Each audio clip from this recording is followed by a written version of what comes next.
Season 2, Episode 5 with Justin Jackson.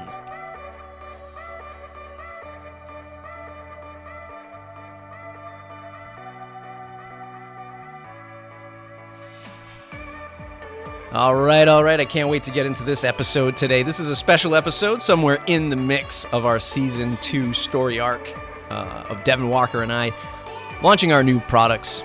And specifically, my new product today, Julep, is finally available for beta testers. If you're on the list, I suggest that you do if you want to check it out. It's getjulep.com, GETJULEP.com. That's julep like the drink that I enjoy so much. So Julep is a great plugin for adding text on top of your WordPress images. So if you're doing a lot of content marketing, blogging, you're doing a lot of quotes in between your content articles, especially if you're doing like story form, long form content, Julep allows you to embed text right into an image.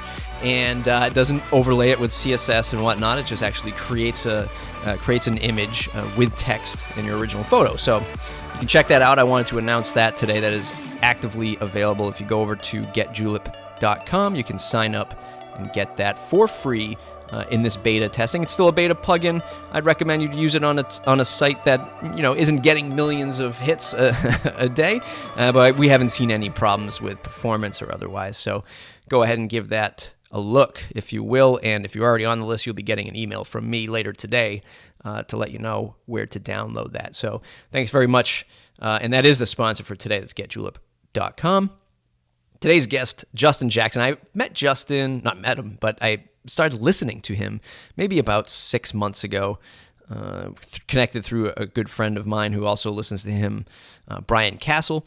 And I just, fell in love with his authenticity because he's just a real person that has a day job and he's launching products at the same time. And he's quite significantly successful with launching a product and having a day job, which I felt like would be great synergy for our show because, I'm an agency running trying to launch product. You're maybe a consultant trying to launch product or an agency as well. So I felt like bringing him on and talking about that in this season would be beneficial to all of us. And the discussion was amazing. Like I didn't even realize how much about WordPress he actually knew. And I was actually purposely trying to avoid talking about WordPress when I was creating my show notes.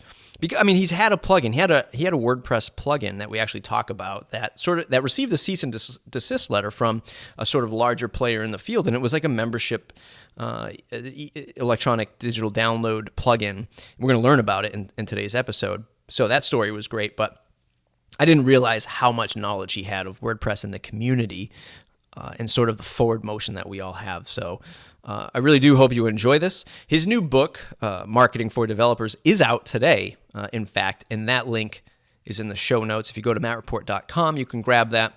And otherwise, I just want to get on to the show. It was amazing. Thanks for being a listener. Again, I know every podcaster says this, but if you could leave a review for Matt Report in iTunes, that would be amazing. You don't even have to leave a message. You can just hover over the stars. Hopefully leave me 5. It really helps get found, especially as we get into the busy holiday season. I'd really love to sort of rise in the rankings for the new year. That'd be awesome. Again, search for Matt Report in iTunes. Give us a 5-star review. That'd be great. Otherwise, let's jump into the show. We'd like to get to 100. We're hovering at about 70 right now, so I'm sure we can get there, especially before WordCamp US, which kicks off the first weekend of December. And I'll be there. I'll also be at WordCamp New York, which is on Halloween weekend. So if you're at any of those two conferences, WordCamps, I'll be there. And of course, in March, Pressnomics 4 out in Phoenix. That's always an awesome business time. So I'll check you out there as well. And today's a special podcast. You've been following along in Season 2. Things have been a little bit different. We're following along and talking with my good friend and co-host, Devin Walker, and we're talking about the different products that we're launching. I'm launching a new product called Julep. Devin is launching a whole host of other plugins. But today, the man that invented products, actually. You invented products. I checked it out on Wikipedia before we hit record. You invented products. So Justin Jackson, welcome to the program, sir. Thanks, man.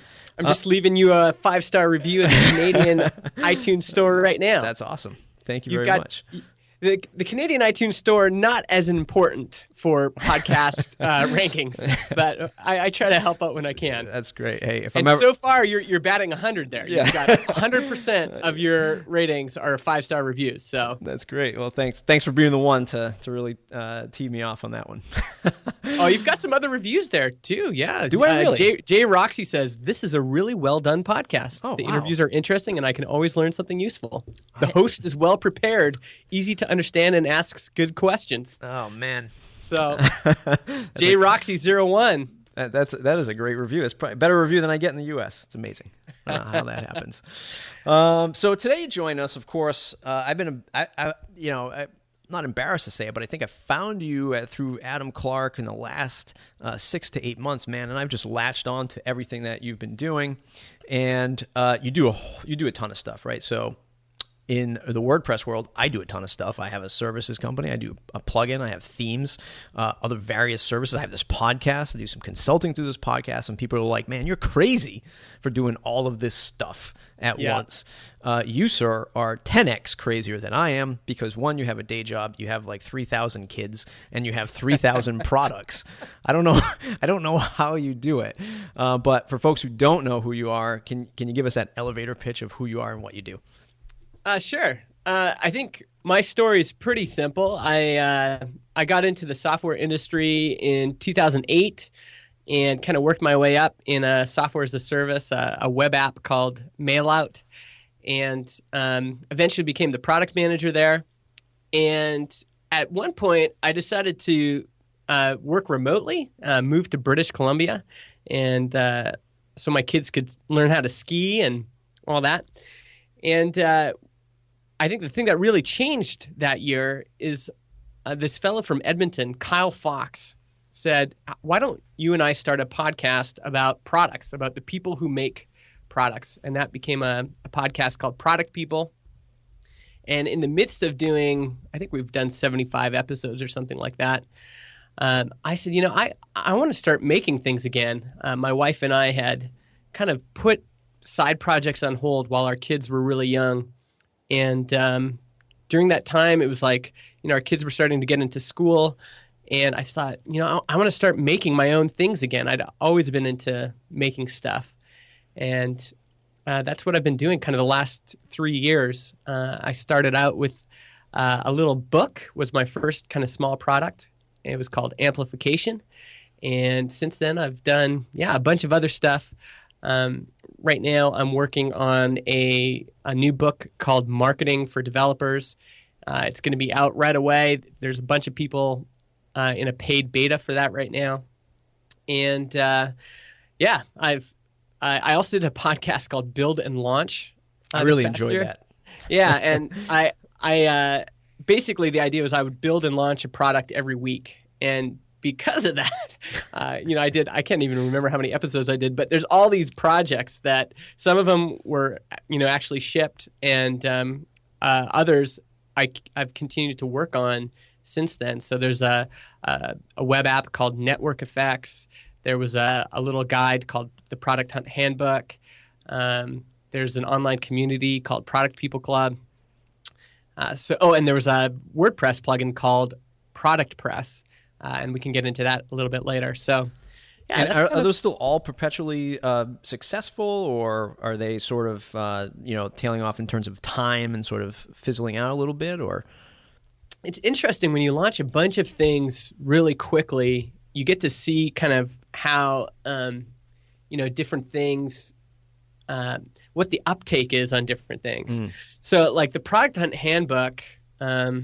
I don't know if I have my numbers right in front of me here, but, it did well right away. Like it took me like 14 hours or something to do it. And I think, it sold, let's see if I can bring up my numbers here. It sold about $3,500. Mm-hmm. So for a 14-hour investment, that's a pretty good deal. 266 sales, roughly $15, $10 to $15 a pop. Yeah. So, that one, it was just like instantly, like dollars were coming in. The plugin's been interesting. That I've never done a plugin before, And it's definitely been a slower, I want to say burn, but burn's the wrong word. Yep. A slower kind of development. Like this past week, we had, a bunch of sales. It's, I'm doing that with a partner, so I can't exactly say how many we've done, but it's about, let's say 30 to 40 sales so far. Mm-hmm. And it's kind of picked up steam over time. Mm-hmm. So one thing I think about a lot is something like a book or a course, something that can be consumed immediately, or at least a lot of people just like put them in a Dropbox folder called books and courses. Right. But it has kind of this immediate satisfaction. And maybe we could get into this a bit later, but do you know the jobs to be done theory? Yes. Yep. Okay. So for anyone that doesn't know, jobs to be done, very simply, is that we don't just buy products, we hire them to do certain jobs. And some of these jobs are utilitarian, but a lot of these jobs are emotional. So take, for instance, a book. Sometimes people just want the emotional satisfaction of knowing that they have this resource if they need it. For other people, buying the book makes them feel like they've already accomplished what the book promises. Yeah. So they don't even need to read it. They just need to have it. And once they have it, they feel like, they've accomplished what they wanted to accomplish. It just goes into that Dropbox folder and it's fine. And literally they're spending the money just to feel like, okay, I've got this if I need it, or, I'm getting serious about submitting my project to Product Hunt or whatever it is. And, they do it and then that's done. Mm-hmm. Something like Product Press. So Product Press is a Gumroad plugin for WordPress.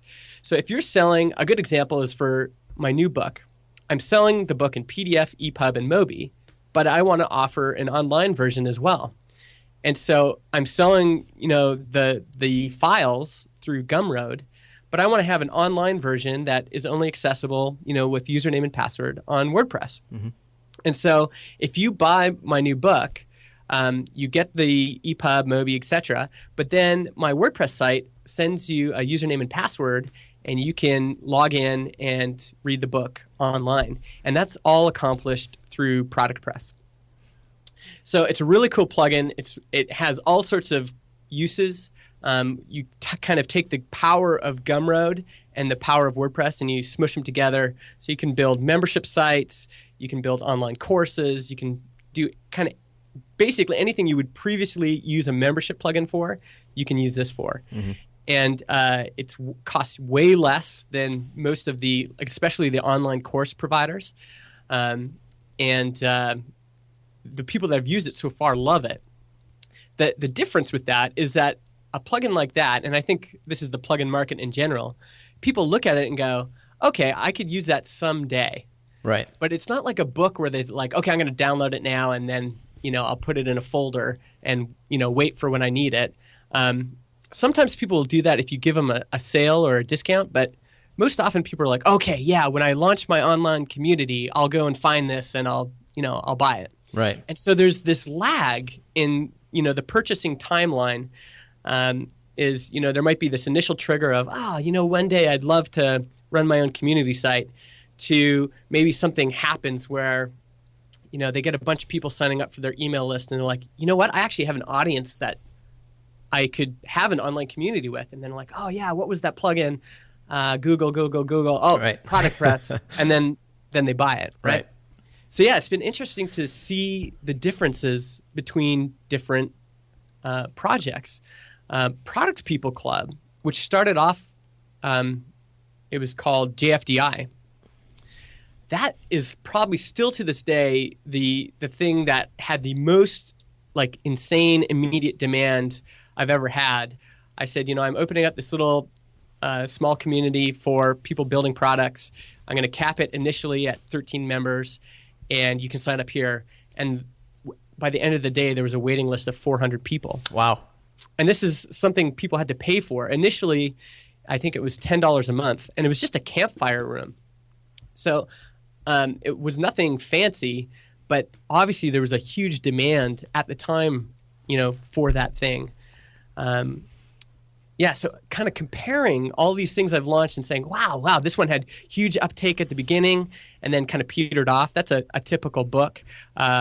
this WordPress plugins kind of had this slow, what's the word I'm looking for? I keep wanting to say burn, but maybe that's a good word. Yeah, like a slow growth sort of uptick.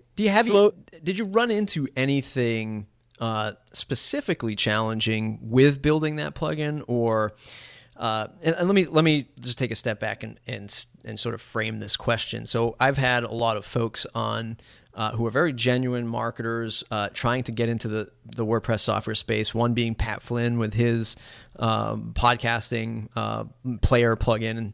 I had some not so not so genuine marketers on before, who will remain nameless. Okay, yeah. Who sort of just see it as an opportunity, and they hire somebody on Odesk to build them a plugin, and they don't care whether or not this is good software, if it's actually compatible or even supporting somebody, but sort of flash in the pan. Let's launch this and make a few $1,000s. But have you had any kind of bumping up against any kinds of walls or speed bumps in the WordPress ecosystem that you find different than sort of the general product space?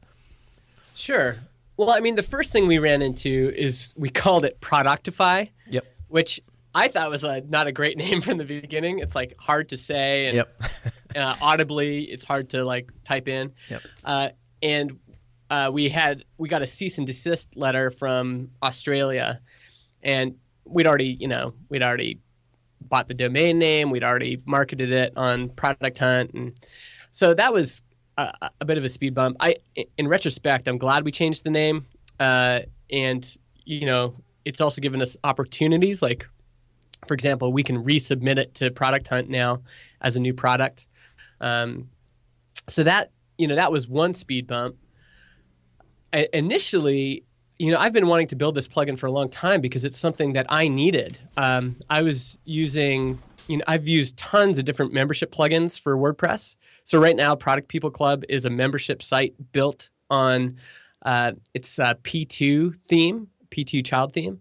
And I wanted to, be able to control access and all that stuff. And I've tried a bunch of different plugins. Mm-hmm. And I just didn't like any of them. Right. And what I really liked was using Gumroad as a payment gateway. It's like the easiest checkout experience. A lot of people have their credit card on file. And they have really simple kind of analytics. So I wanted to be able to use that as the gateway, but then, have those customers become users in WordPress. I've also tried some membership plugins that have like dual user databases. So they have, user database on this system, and then they kind of try to duplicate it to WordPress. And I was like, that system is so messy. I just want a plugin that creates a user in WordPress, and that's it. Yeah. And I want it to be a plugin. I don't want it to have any sort of web service backend. So initially, it was just like, I knew I couldn't build that. It was like over my head technically. And I was just looking for someone who kind of shared that same vision and who had the technical chops to do that. And in Product People Club, one of my members is Carl Alexander. And he writes a lot on object-oriented PHP programming and specifically building object-oriented WordPress plugins and applications. So he's kind of a crazy dude. And he said he wanted to, partner up and make the plugin. And so that was, that was how I overcame that challenge. Is I just found this guy that was willing to do it with me. Yeah. And because I'd done a bunch of partnerships with Build and Launch, I have this really kind of simple partnership agreement, which is it's 50-50. So we each get 50% of the profits. In this case, Carl did all the development, and I did the website, I did the marketing, I promoted it on the podcast, etc. And I do a lot of the non-technical customer support. Mm-hmm. And that's how we divided it up. And we set up a separate, PayPal account, separate Gumroad account, and separate Gmail account. And that's how I kind of manage all my partnerships is 50-50. And then we set up this kind of little sandbox, that allows us to each get paid equally. That's awesome. I think a lot of folks I mean, a lot of folks that I talk to anyway, because I talk to both sides of the fence. I talk to the marketers, the business owners, people who want to do sort of, leading the charge of growth and promotion. And then I talk to developers who are like, I don't trust those people over there. I don't trust the people on the other side of the fence. I don't like marketing, and we're going to talk about that, especially with your book. But both of them, and more often than not, sort of, they either have the idea or they feel like they have much more of a controlling investment in the work that they've put into the product or the idea. And they're not willing to just say, you know what, we both have a lot of work to do. Let's just do a 50-50 and let's just shake hands and shake hands and sign an agreement that say, maybe when we get to X level of growth, we can restructure this or bring on a third partner. So that's a very good takeaway for folks listening. That's a great way to do it. Yeah, I think about that a lot. Here's equity splits, especially in the startup world, drive me crazy. Right. Here's how an equity split would work with someone like me. So I'm an A-type, got a great network. I know a bunch of people. If I'm the initial founder, I would get most of the equity, right? So just me being some jackass that understands marketing and has a good network, I could get, whatever it is, 70, 80% of the equity. Then if I bring on a technical co-founder, he might get, 30, 40, 20, it's all over the map. But he would get a big share, but less. Then if we brought on a third person that was technical, they might get, 1 to 5% or something like that. Mm-hmm. And then if we brought someone else that was non-technical, even if they were like me, they would get basically nothing. And so for someone like me, if I'm playing the game, I always want to be first, right? I want to be the guy with the idea. I want to be the guy that goes out and, maybe raises a little bit of money, maybe, works the network or whatever. But depending on where I am in that timeline, my equity split is either, like 60, 70, 80% or less than 1%. Right. and for the developer, it's the same thing. Their share is either 30, 40% or, maybe a bit less. But so those things drive me crazy because really, Gabriel Weinberg, he wrote a book called Traction. He's the guy that created DuckDuckGo. Yep. And he recommends a 50-50 split.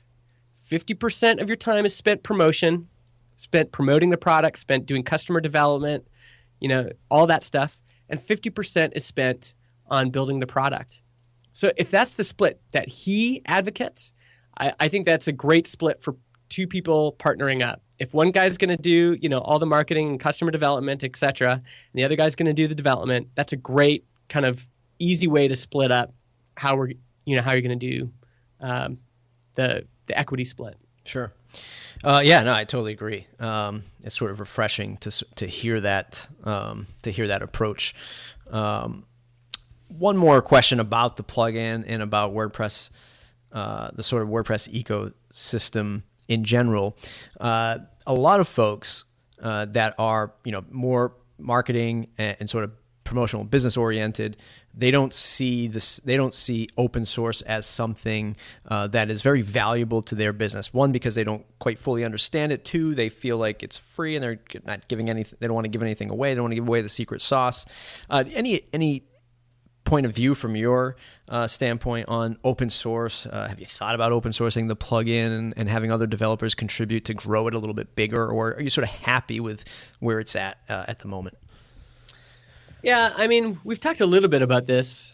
One thing is we would love to be able to, for example, have it in the WordPress plugin directory. Sure. And there's a few challenges. One is that like if you looked at Carl's code, it might blow your mind a bit. He's doing a lot of he kind of used this plugin as an excuse to try out a bunch of object-oriented principles. Sure. that are pretty nuts. Yeah. And so I think it wouldn't be a really easy plugin for developers to understand. It would actually probably take Carl a lot of support just to explain what's going on. Got it. So this one does not make as much sense to have open source. In general, I'm in favor of open source. I've benefited greatly from open source. I think the P2 theme is a great example. P2 theme is It's kind of like the stream, kind of a slow chat. It's a theme right now. Yeah, yeah. It's like it's the sort of almost like their live commenting plugin that they have as well, where you're just creating those updates and they're seeing it in real time, like a Trello or something. Yeah, kind of like a newsfeed thing. Yeah, and it's completely open source. But there's a developer named his name's Ryan, but I can't remember his last name. And he built a child theme on top of it that was also free and open source. Mm-hmm. And I contacted him and I said, I'd love to use this for Product People Club. Can I, hire you to make some modifications to it, customize it? And so I gave him a bunch of work based on his open source work. It's awesome. So I think open source is awesome. First of all, it allowed me to find P2 theme. Second of all, it allowed me to find Ryan's child theme and kind of experiment with it and try to customize it myself. And then third, it ended up giving him some personal revenue because I hired him to do a bunch of work on it. So I think open source is awesome. Yeah. There's like all this opportunity to discover things and share things. I'm also like unapologetically a capitalist. And I think one thing that the open source community could probably do more of is figure out ways to get developers paid. One idea I had the other day was, have you ever seen this is a little bit outside the WordPress community, but have you ever seen the deploy to Heroku button on GitHub? Yes, I have. Yep.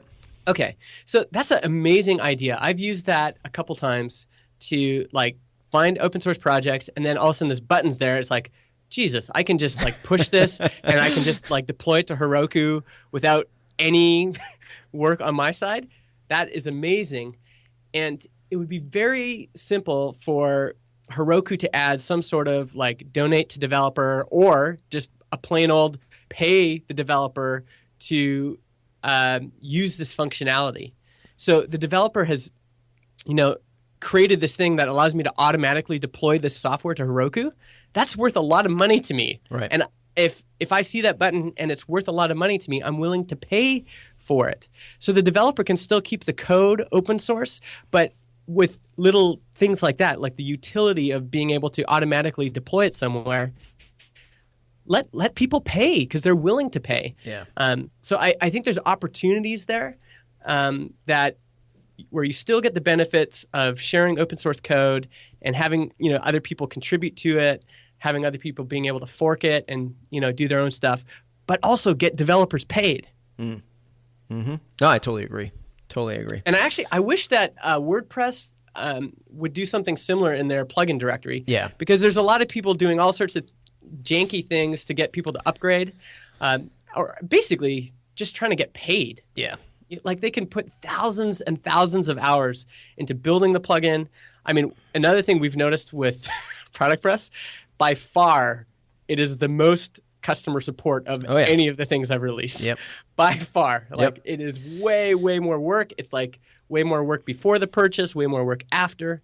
Yeah. Yeah. I mean, I would love to see more developers getting paid. I'd love to see, and I think they have a donate button right now, but I'd like to see an actual upgrade button right on WordPress.org that would allow people to pay the developer to do the work. Yeah, it's sort of a tough battle. I've had this discussion with Matt Mullenweg, the co-creator of WordPress and founder of Automatic, and one of the things that we discussed was, I mean, he's in a very interesting situation where he runs Automatic, and WordPress.com is sort of their revenue generator there, or part of the revenue generator there, if not the biggest one. And that's where sort of the monetization efforts are going right now.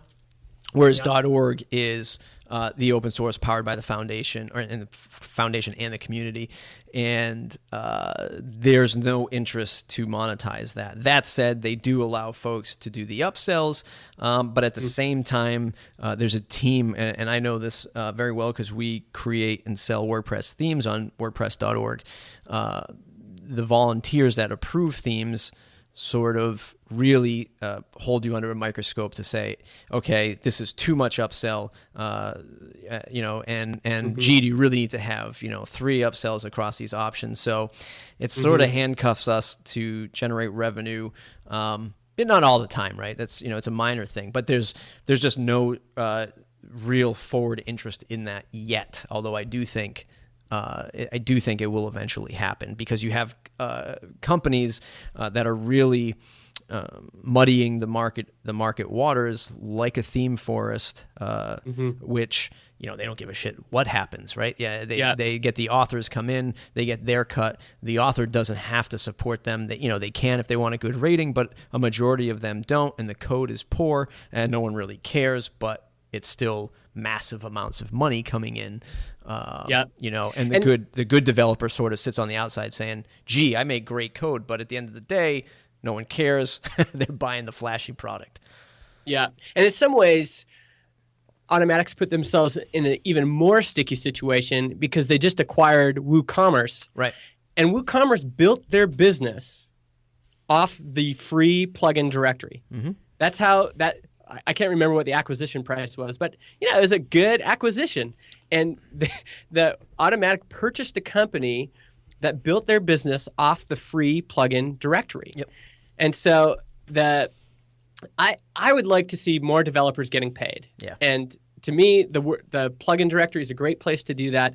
In the same way that GitHub deployed a Heroku button, I think would be a great way for developers to get paid, and you still get the benefits of open source.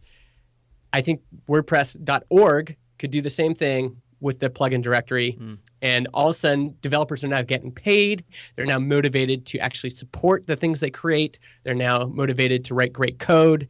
They're now motivated to do security updates. There's a bunch of things that happen as soon as you enable people to get paid. And it almost seems a little bit unfair because I think in their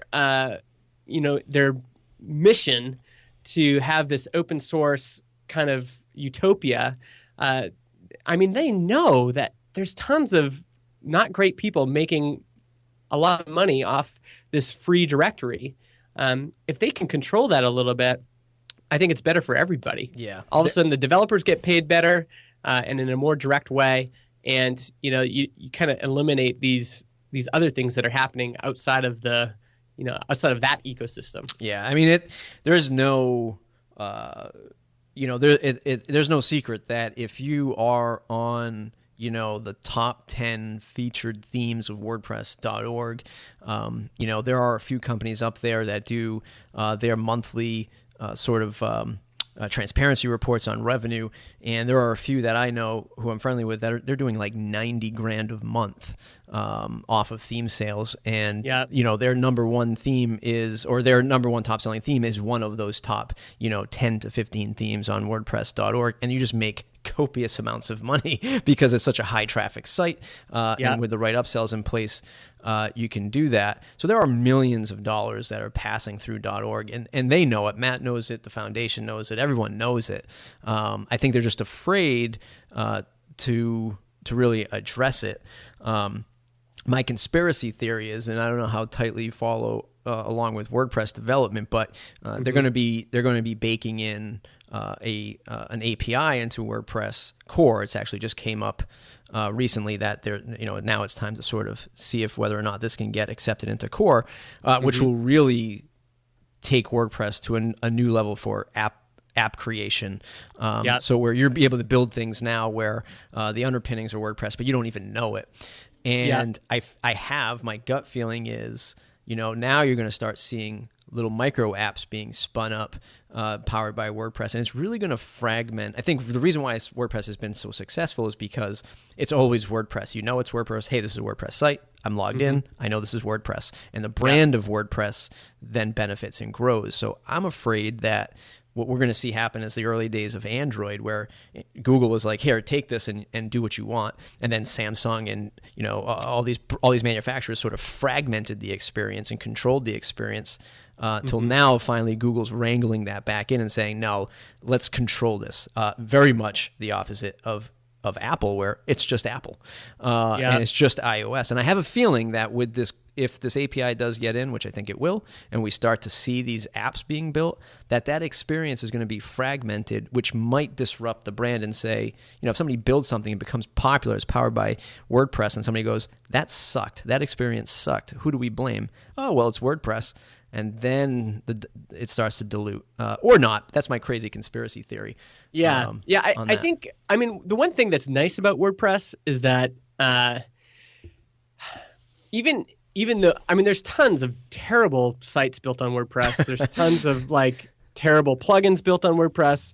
And I think it is a little bit different than Android because there's this, it's just what would be a better example? I think a better example would be Ruby on Rails. Yeah. So is it Ruby on Rails' fault if you implement it poorly? No one blames Ruby on Rails for a poor implementation. Ruby on Rails is a great way to quickly build a web application.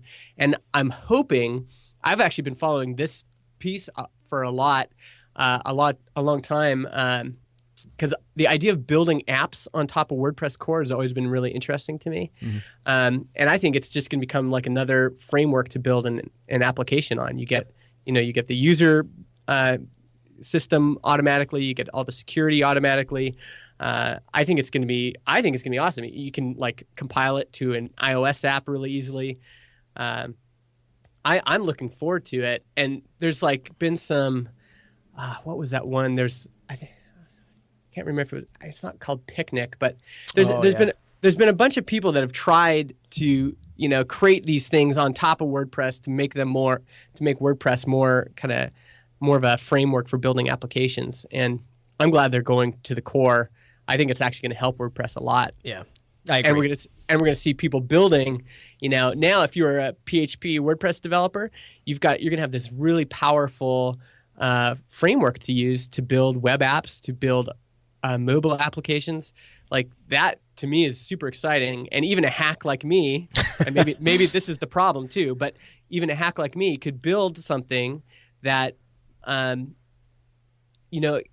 could still be really well implemented just because the framework is strong. Yeah, that low barrier to entry has always been concerning, I think, for those of us who are trying to do, quote unquote, the right way of building software. Not that you're not, I'm not saying that, but just in general. And that spans across from product creators and developers all the way to people, building websites for other people, right? They're just it's so easy to do it that they sort of just hack and cobble things together. And then 6 months, a year down the road, the site's hacked, it's got some kind of, crazy graphic flying across it. No one knows what's up. No one has the login anymore. And I think that's because it's so easy to do this, but at the same time, it's just a massive opportunity to build something. So am I hearing that you're going to build more WordPress plugins or products or... Oh, I hope so. Awesome. For me to be able to run Product People Club. So if you go to productpeople.club, I think I have some screenshots there. But it's basically a modified P2 theme that has a payment gateway on top of it, and some other interesting things. And there's also because of web services now, there's so much you can do as a non-developer. And I think Product People Club is a very well implemented, it's kind of like a community as a service. And it works well. It's fast. I pay a lot of money for really great hosting. And I've had, I pay good money for developers to review it and make sure that it's running well. And the fact that someone like me could have that and run that is amazing. Right. Because I remember, the late 90s when something like that would have been, I don't know, $200,000 or something. Yeah, you're yep. It's amazing. Yeah. And so, I've the first, I think, episode 3 and 4 of Product People podcast were actually about building MVP apps with WordPress. Yep. And that topic is still interesting to me because when you have this like really solid core that you've already used, a ton, and especially now that we've got, we're moving closer and closer to automatic security updates. That's a really powerful application framework. Sure is. And really, I mean, like even Ruby on Rails, like they don't do automatic security updates, right? Like updating a Ruby on Rails app with a new version can be a pain in the ass. And the fact that WordPress is as close as it is, we've got these kind of like modularized idea with, okay, we can add this functionality with a plugin and we can update that, security-wise independently of core and all this other stuff. It's amazing. Yeah. It has its own challenges too, but I think it's actually a better way to architect it. Yeah. No, I totally agree. Shifting gears away from WordPress, that was a lot more WordPress than I thought we were going to talk about, but I appreciate your well understanding of the platform. It's amazing. I'm sure my listeners are cheering right now because last time I told them I was going to have a marketer on, they were like, "Oh God." No, I'm just kidding. So one of the things that I really appreciate is your willingness to sort of bear it all on your podcasts, and I feel like, and this is me sort of diving deep into the mind of Justin Jackson, and don't take this the wrong way, but I feel like you don't. The way you come across on some podcast episodes, at least, I feel like you still don't label yourself as a success, or at times I feel like maybe you feel like you haven't made it yet, or at least you don't seem as proud as others that I hear on their own podcasts. Is that because one, you haven't really felt that yet, and it's just a sort of a gut feeling, or two, is it because you're using the podcast as a way to sort of learn and improve when you talk to guests or even just sort of report on what you're doing? Does that make sense? A lot of threads of thought there. I mean, there's a bunch of layers to that, right? Like, so, in a typical week or day, I might go from feeling like, oh man, like I'm, look at all my friends, they're doing all this amazing stuff, and here I am stuck doing this, and to feeling like, man, like look what I accomplished this year. This is amazing. And in some ways that tension I think is healthy. For me to not feel like I've made it is what kind of pushes me to want to keep making things and wanting to get better. I'm in a mastermind with I used a bad word. Mastermind is just like a weekly like get together with basically accountability group. Yep. And I'm in one with Paul Jarvis and Jared Drysdale, and they're both incredible product people. They're really talented designers. And Paul, especially this year, is just killing it. He's doing really well with creative class. And Jared and I are kind of just watching him going, wow, this is amazing. Like you're doing so great. And he just launched a podcast too, right? Yeah, and he just launched his own show. Yeah. And so, on one hand, I think we all feel like, oh man, like, shucks, But on the other hand, I go, man, this is really pushing me to want to make more stuff and make better stuff. And, and with also within my context, I talk about this a lot, my situation is completely different than your situation, completely different than Jared's situation, completely different than Paul's situation. And so, I think mostly I'm pretty happy with my progress, but I don't think I'll ever feel like I've made it. Right. Let's say that Network Effects becomes a really, successful web application. Even then, like I still want to keep building stuff, you know? And, there's different models of success. So, two of my heroes are Jason Fried and David Hannemeyer Hansen. And for them, they kind of tripped over this thing called Basecamp, and it took off like a rocket, and they've been kind of riding it ever since, right? Yep. They found their one thing that's just like for them, and they never want to do anything different. Yeah. But then there's people like, what's his name? Now I'm Drew, the guy that did Spacebox. Drew. Oh, yeah. He did Spacebox, Plasso, Drew Wilson. I mean, he builds tons of stuff. Yep. And for him, he's just content building a bunch of different products, and he hasn't found that one thing that's going to define the rest of his life. He just keeps making stuff. Yeah. And so I think I'm open to either of those things. Yeah. Yeah. and so far it's worked out really well. Yeah. So 3 years ago, I think I got to get this right here. 3 years ago, I made $20,000 off side projects. And last year I made 40,000 off side projects. And this year I'm shooting for 80,000. Yep. So I just keep trying to double what I'm doing in terms of revenue. And, all three of those numbers, by the way, puts me in the top 5% of income earners in the world. And that's just my side income. Yeah. And so, ultimately, I feel pretty lucky to have been born in Canada and to have, had a computer when I was 5. And, already my life is way, way better than the majority of the world. And I don't take that for granted. Yeah. But on the other hand, I'd like to push and reach my goal this year of doing $80,000 in revenue. And we'll see. I've got a few months left. Yeah. Yeah. That's how I kind of look at it. Yeah. I think a lot of folks, and this sort of maybe goes back to what we were talking about before, where they think they could just sort of buy a blueprint and feel like this is all it will take, right? So even when the developers listening to this go and buy your book, Marketing for Developers, it doesn't mean that all of a sudden people are just going to come in droves and start buying their products. They have to actually work and implement the stuff that they're learning. And it might not be exactly to the T, right? It might be something, maybe something that you're teaching them needs to be tweaked a little bit for their scenario or for their product, that kind of thing. Yeah, the book is basically just a bunch of things you can try. Right. So from the beginning, I say this is just a bunch of things you can try, and as right now it's the last half of the book. The first part of the book goes,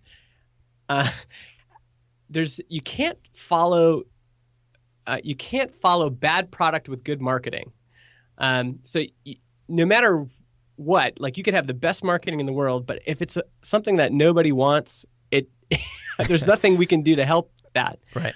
And so I say, if you would like kind of more information about building something people want, flip to the back of the book, and there's kind of a framework for, discovering and researching and trying to find ideas that people actually pay for. But, most of the book is just tactics. Like, here's something you can try before you launch. Here's something you can try when you launch. Here's something you can try after you launch. And it's just, tactic after tactic that they can try to, use on their own products. Yeah. And I think in the last episode on the Product People podcast, you talked about you were just shoring up some of the videos. How are you structuring the sale of this book? I'm sure PDF and then videos, and then are you doing like a third tier, which might be, talk to Justin Jackson about marketing the product? Yeah, right now it has 3 tiers. It's a complete package, which is the book, a bunch of interview videos I've done with really great developers, people like Garrett Diamond from Sifter, Nate Cotney, who's now the CEO of Highrise, and then tutorial videos where I take you through, for example, here's how I set up Segment on my sites. Mm-hmm. Segment is part of my kind of the marketing stack I recommend.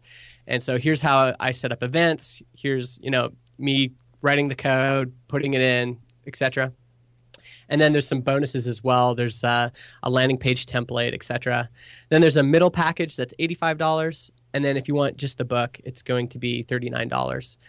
And another idea I just had is that big package, I might do Network Effects is a SMS app.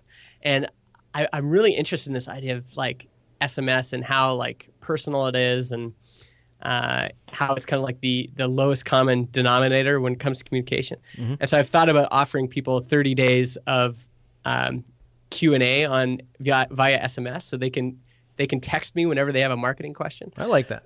So I might be doing something like that too. But yeah, right now 3 packages, and there's already there's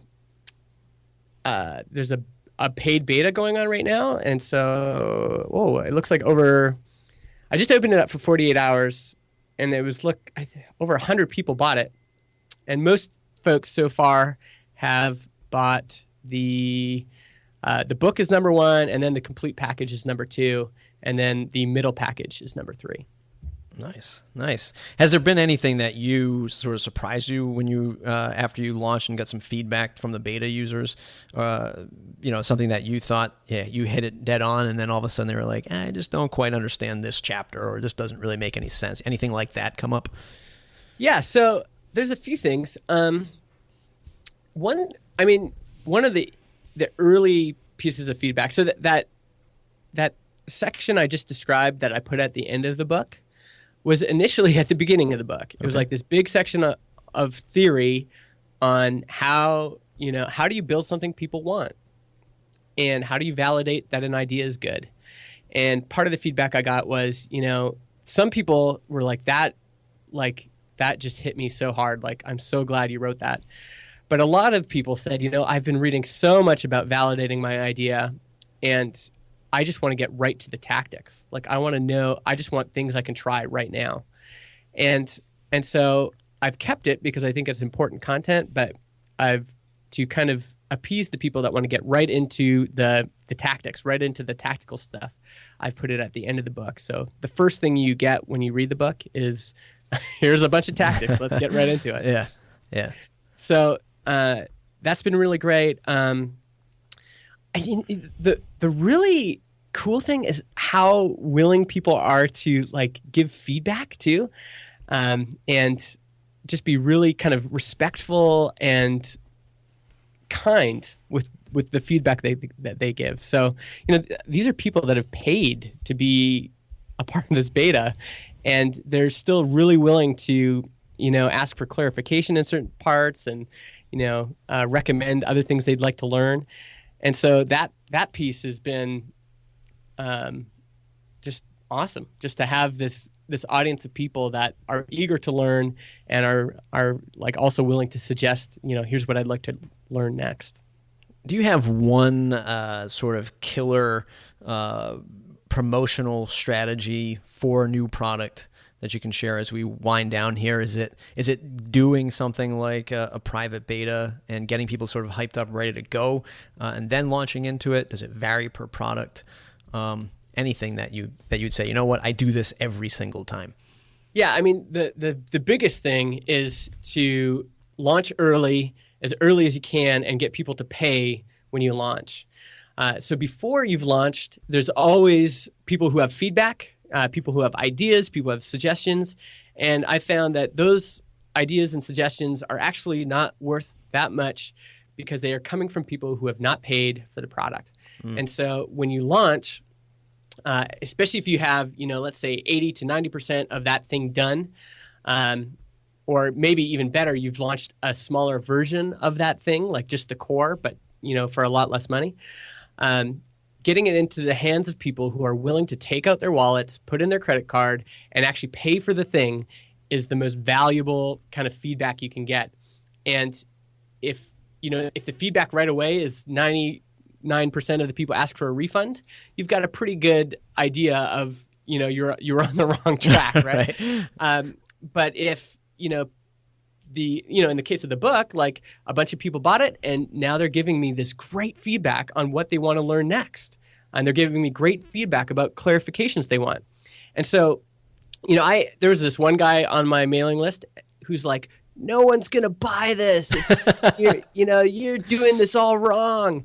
And, I've done this enough times that I know that those people are usually not worth listening to because they're not the people willing to take out their wallets. Right. If that guy was willing to say, you know what, I love this idea so much, I'm willing to pay whatever, and then he had a bunch of feedback for me, I would listen.